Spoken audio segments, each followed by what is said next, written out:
बेटियाँ बेटियाँ मरती नहीं, मारी जाती हैं, जलाई जाती हैं, चढ़ाई जाती हैं परंपरा की बलि वेदी पर। और इसका प्रारंभ होता है माँ के पेट से।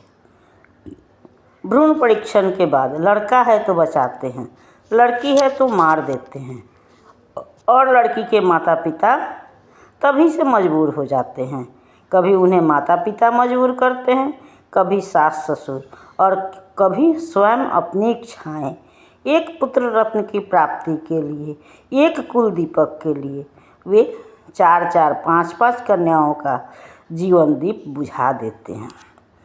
हम भूल जाते हैं कि उस पुत्र को जन्म देने वाली, पालने पोसने वाली भी एक कन्या ही है, किसी की बेटी ही है।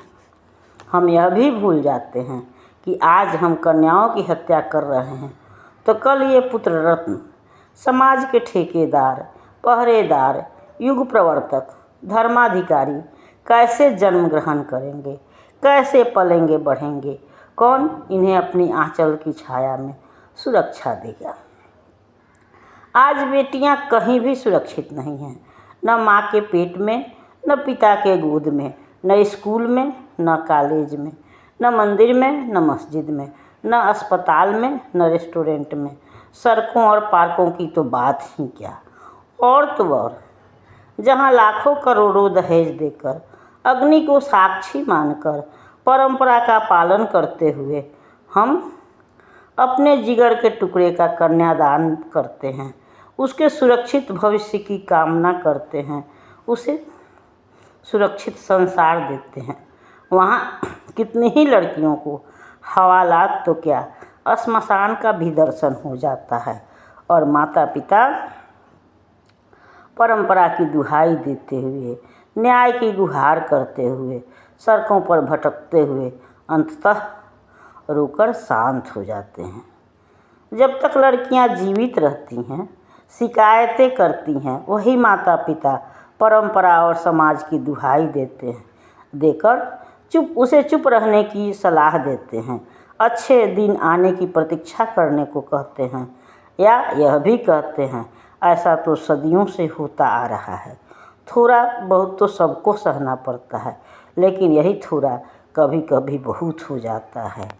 कन्याओं को या तो मार दिया जाता है या वे स्वयं मौत को गले लगा लेने के लिए मजबूर हो जाती हैं, और तब माता पिता की आंखें खुलती हैं, लेकिन तब तक देर हो गई होती है। अब उसका कोई समाधान नहीं रह जाता। आवश्यकता है कि हम अपनी बेटियों को समझें, परंपरा से अधिक उनके जीवन को महत्व दें, उनके वापसी का मार्ग प्रशस्त रखें, उन्हें यह विश्वास दिलाएं कि हम हरदम तुम्हारे साथ हैं, हर परिस्थिति में हम तुम्हारे साथ खड़े हैं। दुनिया में कोई ऐसा न तो कानून बना है, न ऐसी कोई विधि या परंपरा है जो एक बेटी को उसके माता पिता से अलग कर दे, उन्हें संरक्षण देने से रोक दे। बस थोड़े से हिम्मत की आवश्यकता है। हमें समाज के डर से ऊपर उठना होगा। शुरुआत तो हमें ही करनी होगी। उनके अपनी बेटियों का सहारा बनकर स्वयं खड़ा होना होगा। उनके जीवन के अंधेरे में पहला दीप हमें ही जलाना होगा। हमें यह प्रतिज्ञा करना होगा, यह आश्वासन देना होगा कि हम हर परिस्थिति में, हर हाल में तुम्हारे साथ खड़े हैं। और तब हमारी बेटियां भी असहाय समझकर आत्महत्या नहीं करेंगी, और उस पर अत्याचार करने वाले भी थोड़े देर के लिए सोचेंगे, समझेंगे। तो आइए हम प्रतिज्ञा लें, हम अपने बेटियों के साथ हैं, वे अकेले नहीं हैं। धन्यवाद।